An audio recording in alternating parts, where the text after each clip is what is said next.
Ésaïe 18, verset 1 jusqu'au 3e verset. Mon peuple est au-delà des fleuves de l'Éthiopie. Réjouissez-vous.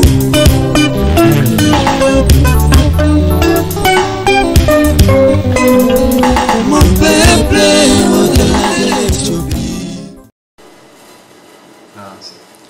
Et voilà. Papa Sili Koloba Bongo. Nazo tangele pe bino moto mosusu. Parce que bino c'est terrible. Na Bible c'est un peu compliqué. Maintenant nazo tambola na ba témoignage, ba preuve tangible avec l'histoire biblique. Pour nos cohésion ezala. Comment? Awa tozana mutu moko. Quoique vous négligez cet homme, je m'adresse aux Congolais. Simon Kimbam, dans un paragraphe moko, c'est très important.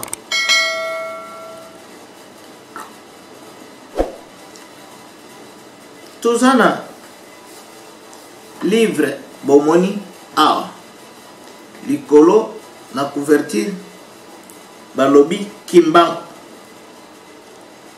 Le plus vieux et le plus jeune des ancêtres de l'humanité. Mais nazotanga na enseignement défi na ye ya mokolo bakanga kaye avant bakanga ye. Je ne sais pas quantième paragraphe, mais nazotanga alobi boy. Il faudra une longue période pour que l'homme noir acquiert sa maturité spirituelle. Celle-ci lui permettra d'acquérir son indépendance matérielle. Alors s'accomplira la troisième étape. Na telemeriwan. Yoka eloko papa lobi namoni Simo Kimbango lobi na yaye forme. Alobi boy. Alobi mindele bako flouer penser à bakongole bako rendre bango banyama. Bako corrompre bamususu. Bako laver mémoire na bango parce que je n'ai pas voulu lire toute la page na syndicat paragraphe. Après un temps, bako bongo na tina minoko na bango, bako faire oublier bango, minoko na bango, où ils ont servir de communication entre leurs ancêtres et eux. Bako talisa bango, minoko na bango, et bako kosa bango na lix. Et belé, bako bosa na tibisika, ba utelaka. Mais après le moment, alors il fallait les Komulaye les Canaan. L'homme noir, c'est-à-dire nous, les Congolais, les Africains, plus précisément les Congolais. Alors premièrement, il faut motoyo à acquérir maturité spirituelle, c'est-à-dire kakelo moko. Pona kobika na boumboyo bozongela nano religion na bino. Tant aux religion na bino ba msozolo ba azamutombo dit qu'on ce n'est pas ça mon bien. Mais vous avez la Bible, non? Votre religion sort de la Bible. C'est là où nous avons notre source. Parce qu'il n'y a que deux promesses de gloire dans cette Bible. Israël a zaki na promesse ya liboso, terre promise. Amen. Biso toza na promesse ya mibale, héritage. C'est ce que vous ne voulez pas? Bible les a scindés en deux. C'est pourquoi bazolo la promesse ya liboso, ancienne alliance. Promesse ya mibale héritage. ils ont concerné le royaume de Dieu. Bazo bengango nouvelle alliance. Or, nouvelle alliance ezali pour la royauté. Ba héritier, banani bakokonza mokili mobimba, banani. Quelle grâce, pourquoi ne pas se glorifier? Nzambe oya kela biloko nyonso ayeba kinde ba congolais. Ah, bien aimé. Oli ya ko sauter. Vous sabotez, vous insultez. Abibango, peuple de l'au-delà des fleuves de l'Éthiopie, Moutokolongo la papier wanate. Même version Anobokolongo la moté. Témoin de Jéhovah, balingi babongo la Bible à cause de ça, bino ba congolais bofongoli ka misu botali boy. Basali monde nouveau. Pour ba changer ba verset wana. Mais ça ne changera jamais. Amen. Parce que vous êtes incapable de kolongolaka makomi na monde mobile. Balobi peuple de l'au-delà des fleuves de l'Éthiopie, peuple wana. Dans un pays entrecoupé par des fleuves, c'est la RDC. C'était le moment. Il y a ba Congolais ba sinir. C'est ça. Ba revenir na fondement spirituel oyo. Basali bloc ba commis très fort, c'est le moment où bango ba tribalisme, un peuple sans intelligence. Un peuple sans intelligence vraiment. Oh bawana baloba, oh bawana besoba soel. Qui vous a dit ça? Je peux vous surprendre au jour d'aujourd'hui. Bien aimé Moussi, moi je pense à Zoyo Kangaba, bien aimé Belé, Bakombo, Nakota, mais je vous aime beaucoup. Nazo surprendre bien. Moussoïli a tikala kozalate. Il n'y a jamais eu une ethnie na Congo. Il y a Moussoïli tikala kozalate. Et tikala kozalate. Mais ce que je sais que il y a ethnie Babemba ezali na Congo Basanga Bazali Bazé Belé Bakarunde Balubakate Balubalolo Tozo kende tito kokoma Bakongo ethnie plus loin Mukongo azalate. Mais na kati ya Bakongo, il y a des ethnies. Bandibou, bazotanga tanga bato bazebele. Na Bangala, ethnie Mungala, etikala kozalate. Comment Bakongolais tokomi bazobatina makambo? Simple. Mais je peux vous surprendre. Mais il y a l'ethnie Baluba. Ça, personne ne peut le refuser. Ethnie Baluba, Ezali. Mais ethnie Bangala, etikala ozalate. Ethnie Baswahili, etikala ozalate. Mais, Boyoka, surprise. Boyeba kateke Mubemba zalaka Muluba. Mubembe, Musanga. Mulubakate. Baonyosu bazaka Baluba. Bazabana ya Kongolo, Mwamba. Et Ilunga Bidi. Ba Congo bazo benga baluba banoko. Bato Bandundu bazo benga baluba banoko. Boteli sanga tribalisme za. C'est-à-dire batu nyonso bauti na source moko. Amen. Quelle ignorance. Pourquoi ba occidentaux ba koko c'est le bino. Si Zani ya Pamba dérivé ya peuple congolais baza un seul peuple. Amen. Parce que dérivé source na bango za moko.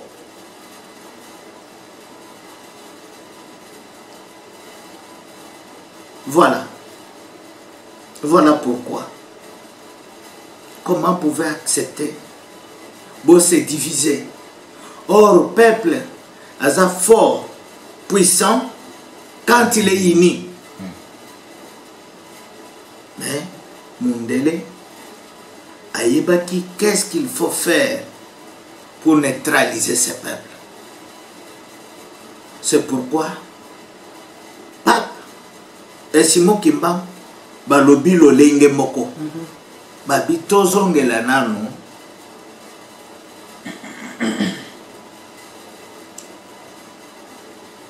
maturité spirituelle na biso, c'est-à-dire tozongela bonzambe. Bonzambe, c'est par rapport à notre promesse. Ya biso bilake eza ya kokonza. Zangaïté, Acte des apôtres Totangi, Seigneur Jésus-Christ. Pierre confirme que a tourné regard vers les nations pour se choisir 10 milliers d'un peuple qui porta son nom. Peuple anande azoya pona kokonza. Paul alobi, la création tout entière attend d'elle la révélation des fils de Dieu. Moussala, fils de Dieu, c'est quoi? Kokonza. C'est la promesse qui restait. Cette promesse, c'est cette promesse qui qualifie la nouvelle alliance. Sans cette promesse, nouvelle alliance est athée. Congolais. Bozonga katina bino, conscience et sala. Nakoki kotangela bino kaelo komoko. Na lemite nazotangela bino lisusu. Toujours Pape Jean-Paul II. Lelo na koti mingi na Bible te, mais na émission mususu nazokota. Potolobela Apocalypse 13 wana. Si je révèle l'Apocalypse et Daniel, c'est pour que vous compreniez bisika nini toza na ta nini tozali. Nazotanga kamukanda moko oye ko ede biso ya Jean-Paul II. Boyo kalisu Jean-Paul II. Ah zolobela ba cadre universitaire, je suis docteur en droit, je suis docteur 4 fois, osa docteur. Est-ce que tu as compris la quintessence de l'université? Est-ce que yoka toliwana Papa Zolobani na cause la na paragraphe oyo nazo bandelango presque nasuka pour comprendre. Azolo bela ba cadre universitaire, azolo bani. Si toute recherche universitaire demande une vraie liberté, sans laquelle elle ne peut exister, elle requiert aussi de la part des universitaires l'acharnement au travail, la qualité d'objectivité, des méthodes et des disciplines, bref, la compétence. De quelle compétence? Discipline nini, objectivité nini, objectif nini, bino ba cadre universitaire, ba PO, bokomi kolanda ba tusima, shikata, maele zate ba community bana mike, mabumuna ba jeep. Mais objectivité c'est quoi? Otangelani, otangi potangis. Oh, tozokende. Alobi, ceci que vous connaissez bien ouvre sur les deux autres aspects. Une des caractéristiques du travail universitaire et du monde intellectuel est que, plus d'ailleurs peut-être, chacun se trouve constamment renvoyé à sa propre responsabilité dans l'orientation qu'il donne à son travail. Quelle orientation vous avez à l'université? et community bambinzo. Sur ce dernier point, je suis de vous redire la grandeur de votre rôle et de vous encourager à y faire face de toute votre âme. Vous ne travaillez pas seulement pour vous, pour votre promotion, parce que na commis docteur en droit 4 fois, na zana ba université na Tonga. Non, on les a promotion na yo. Vous participez par le fait même que vous êtes universitaire à une recherche de la vérité sur l'homme. Amen. Ah, vraiment. Est-ce que le cadre universitaire baza les loso qui bossa la recherche il y a vérité sur l'homme les lo congolais qui souffrir parce que l'homme par excellence c'est le peuple congolais. Amen. Parce que c'est le peuple que Dieu a choisi pour que ce peuple dirige le monde. Amen. Parce qu'il y a une sagesse, une culture. Il y a un sens de donner, un sens de Dieu. Oh, c'est déplorable. Français belé. Ce qui m'étonne est que je suis intellectuel parce que je suis français. Mais les français, les français, parce que je français. Quelle honte. Quelle honte.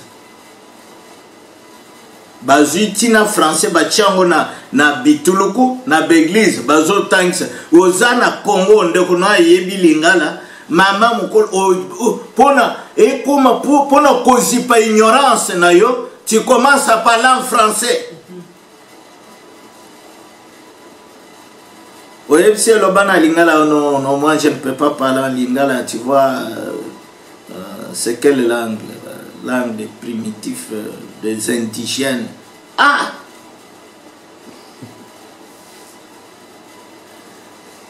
Balobi, alobi, ceux qui beaucoup ça la recherche, ils ont servir tel cas pour la promotion, na ba misala non. Et servir premièrement la recherche ya vérité.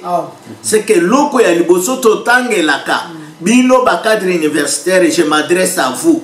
Et loko ya liboso ba cheli université wana, ezali ya osa la recherche. Qui suis-je moi? Congolais, je suis qui? Quelle est la vérité cachée sur moi? Parce que tango kokoma Socrate alobaka connais-toi toi-même. Miyebana no yomoko. Soki to miyebaka de l'autre koka ki ozala na souffrance ya occupation d'église. Non non non non. Ba église nyonso baza bajan secret. Baza bajan ya renseignement ya bamboka na bangwawa. Il vous trompe, ba ambassadeur ici, ba service secret ya bamboka na bangwawa. Il vous trompe que c'est l'église. Oh, c'est l'occupation directement. Maintenant, à Kobi Alobi, à une recherche de son bien, il faut, c'est ça, un cadre universitaire. Kobonoboyeba, vérité sur toi, sur ton peuple, et pour ton bien. Bien abisso, il y a détournement, il y a 40 millions, 200 millions, 500 millions. Une seule personne plus riche que le pays.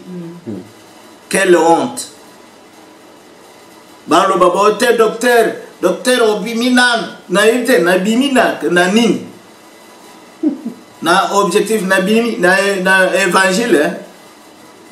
Voilà. Ça fait honte.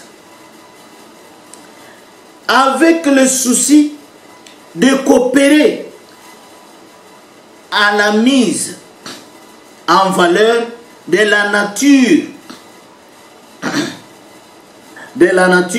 pour un vrai service de l'homme. Yoka, souverain pontife. Que ton âme pour moi, c'est moi qui te souhaite ça, que ton âme repose en paix. Sauf que Yoko Yebisabatumoko, un peuple insensé, une nation sans intelligence. Peut-être ça t'a coûté la mort. Pour moi, je confirme. À cause de toutes ces révélations, les multinationaux ont liberté. Peut-être ta mort en dépend. Alobi, si Zolobaka na Congo, Ndebiska Zolobel. Alobi, ezali pour la mise en valeur, coopérer. C'est ça, nous sommes à cadre universitaire. Coopérer pour la mise en valeur de la nature pour un vrai service de l'homme, l'homme congolais, à la promotion de valeurs culturelles. Est-ce que vous avez est-ce que na université na bino ba yebi valeur culturelle basali musée basali musée kuna musée ana ba cheba photo c'est ça valeur culturelle na ba to bazo bina o koti kuna ba komi ko expliquer o ezazinga ngufu o yazala ça dit quoi valeur culturelle et c'est ça. Or valeur culturelle et zone c'est biso na tradition. Or, la tradition touche directement la religion. Alors, oui, valeur culturelle et spirituelle, voilà ce que je viens de dire, et spirituelle de l'humanité. Et il fallait payer bas. De mon salaire, un cadre universitaire. Mais il y a un cadre universitaire, ce qui Abimina français belé macroéconomique, c'est pour voler. Un vieux papa, il vole sans pitié. Mais, na langue, abatami simaya, langue ya ba paresseux. Le français sont des paresseux. Muto ya contrôle la chemise. Atambola tongo tipo quoi. Et je atabu soto mukete. Wana muto andengeni. Et voilà. Mais awa Jean-Paul II a téléméli ba Congolabi. Beaucoup tenté pour ça l'université pour la promotion na bino, pour la grade, pour la titre académique non. Kota pour le canano, vérité sur l'homme que tu es. Au promouvoir culture nabino, ba valeur ya culture nabino. Et aucun ne peut comprendre la spiritualité qui est en vous. Et pour nous soana et servir la humanité. Concrètement, cette participation au bien de l'humanité se réalise à travers le service que vous rendez et que vous serez appelé à rendre à votre pays. Est-ce que par rapport à Eloko cadre universitaire na Kongwaza, ça c'est terrible. C'est très honteux. Bah bien aimé, nakena mikandoyo pour monter mes osuka batamsusu. Mais sur la croix de Golgotha, à Jérusalem, à cet homme-là que vous aimez vous tous, au Bolinto se conformer, à crier qui, 6e parole sur la croix de Golgotha, c'est tout est accompli. Pourquoi ça ne peut pas s'accomplir pour vous, le peuple congolais, Bakolo promesse? Cette parole-là était pour vous. Tout est accompli, c'était pour que le voile du temple se déchire. Qu'il n'y ait pas encore de secret. C'est étonnant. C'est étonnant. Voile au bachebino nabamindele. Est-ce que beaucoup de chirangote? Parce que vous dépendez d'eux. Sur le plan religieux toujours baminde pona mutu amibenga passer ya nguya il faut akenda lobeno est-ce que yo kenda France okenda na Paris okenda Europe pasteur ya patafonia ya se Mboka. ya mboka yende mutu asoki wana za ya mboka ya za ya mai kasi parce qu'il n'y a que des choses mboka na mai na bisobe kasi. Et voilà, pasteur, il faut qu'en Amérique, à Zonga, on a des pasteurs. Non, c'est terrible, c'est honteux. Ils ont ça la sonne. Voilà au Bachebiso.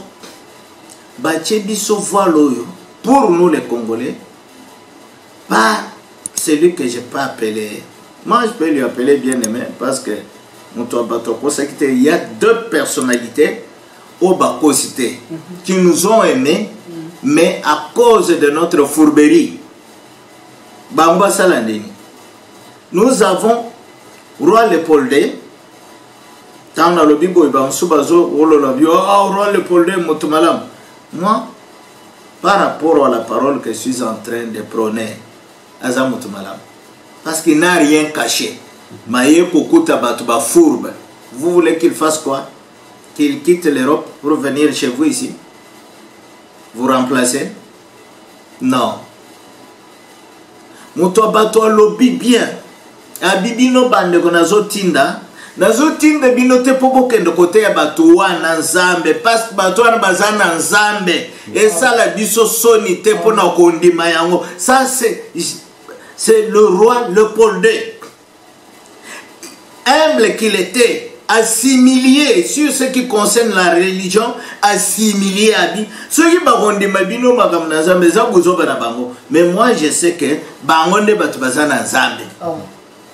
Mais bino bo utiliser ka ruse, bo travailler pour nos intérêts. Et loko imoto sali discours wa chango polele. Vous continuez toujours dans cette lancée là.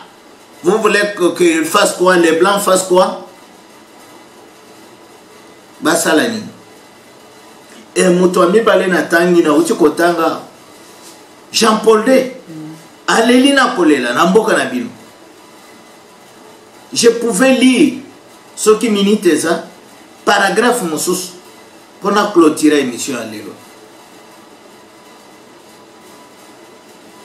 Paragraphe moussous. Azolela Jean-Paul de Azolela. Azolela Zolobani. Je pense. Page 60. Je pense. Qu'est-ce qu'il dit ici? Motoabato. Abundi pour na peuple oazana. Humanisme te. A raisonnakate. Peuple ango. Je peux lire.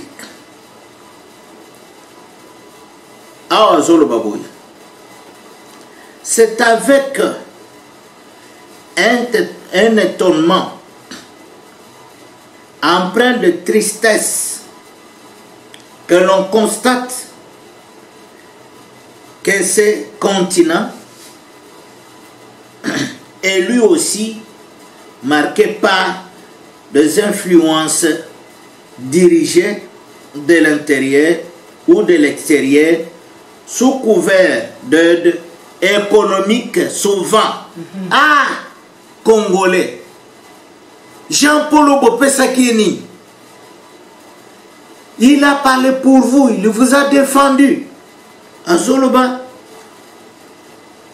Ezokamuisaye, et Azapé la tristesse. Il est triste. Pour constater continent contre quel continent? Continent d'Afrique. L'Afrique noire. À l'objet continent Oyo. Aza marqué na influence. Bazo dirigé de l'intérieur tout comme de l'extérieur. Sous couvert, batouana bazo kosa kezani ni aide économique. Aide économique mboka munene boyo nani FMI andimi ko aider Congo na 1,5 milliard. Omoni bazo beta maboko, omoni FMI andimi ko sunga biso na 1,5 milliard. Mais nous comptons plus de 100 millions de personnes avec 1,5 milliard. Vous appelez ça aide économique. Et ce comme ça, 1,5 milliard aide économique. Oh, cadre macroéconomique, bah français le qui 1,5 milliard divisé par 100 millions de personnes pour que chaque personne ait quoi? Mais c'est ce que Jean-Paul vient de dire ici. Azoloba, en réalité, dans la perspective d'un intérêt qui n'a de vraiment humanitaire que son étiquette. Alobi, orubilo kwana eza lukuta, eza lili sungi ya batute, eza pona kosunga batute, wana eza nde étiquette, c'est que bazipi mabe bazo sala sima. Ah, vraiment, peuple congolais. Comment on souhaiterait que les diverses nations qui les composent puissent vivre et grandir dans la paix à l'égard des conflits idéologiques ou politiques qui sont étrangers à sa mentalité profonde, qu'elle ne soit pas amenée à consacrer aux armements. Par exemple, il n'est pas de mesurer de moyens parfois réduits réduit donc, elle dispose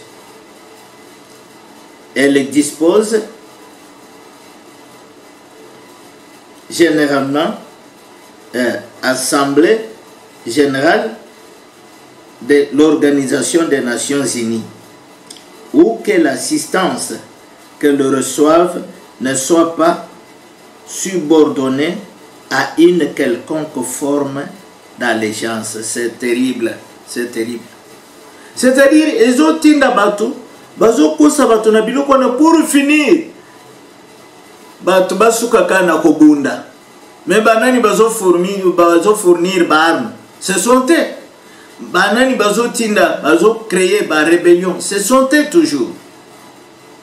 Mais ba couvrir biloko nyonso anana aide humanitaire ou aide économique. Mais toyo kabisika mutu yango. De tels facteurs ne peuvent engendrer à terme que la violence. C'est tout ce qu'ils font. Lukuta ya ke bazo aider. Eza pour tirer dividende na bango. Mais pour finir, il faut créer ni violence. Ba créer violence ça en andengeni. Genève pour na boba zana mboko ba yebi histoire Genève. Histoire à Genève. Bato bazo bunda, baluka muto malonga diriger mboka, babendi bango na Genève. Mais qu'est-ce qu'ils ont fait? Babimi simbongo. Nous allons soutenir votre campagne, tout ça. Mais les lots derrière campagne wana intérêt alaki. Les multinationaux. Or, Pape Jean-Paul II a prophétisé qui déjà Talisa qui a prophétisé à Yebi Makambasalaka. Mais à l'obéli ba Congolais. Plus précisément ba Congolais. Poba Fongwa. Abi. Makamboyo, tango basali bilokona. Après tout, qu'est-ce que ça engendrait? L'Isanga à Genève. Nous avons un président élu. Chef de l'État connu. Mais violence ezali. Dérivé à violence, Genève. Nini, bato bazo kambongo ya bato bazo luka comment maintenant remédier na situation ana. comment bakoyeba kake to salaki musala, c'est pourquoi il faut créer tribalisme, créer désordre, tout ça, président élu, biloko ya lukuta, pour ne pas donner le temps à leurs frères pour qu'ils travaillent. Vérité des urnes. Vérité des urnes, biloko ebele bele, les lots, troisième penalty, et ça l'issue na musalate, et komi bibiso. C'est ce que Pape vient de dire ici. Ça amène toujours tout simplement la violence. Balobi boy. Une violence ouverte qui oppose entre des nations ou des groupes ethniques, ou une violence plus sournoise parce que moins visible. Ah, les groupes ethniques comme Kobunda, nous, les ressortissants de nous, les ressortissants parce que bakangi de konabango ayibi ba million bakomi nous. Violence et comme ethnique, tribalo-ethnique. Banani baluki, les multinationaux. Baninga nanga, Zambe abanzambe nyonso. Apambola bino, bola ike, seul faveur boko saliranga, bola ike bo partager. Même si tu n'aimes pas, mais sungande kona yo mususu. Lobiko ya mboko yo, e ozala pona yo, pona bana na yo, même ba oto yebito ba kobota mana bana na bakitani na biso. Likez, partagez, abonnez-vous. Que mon Dieu vous bénisse.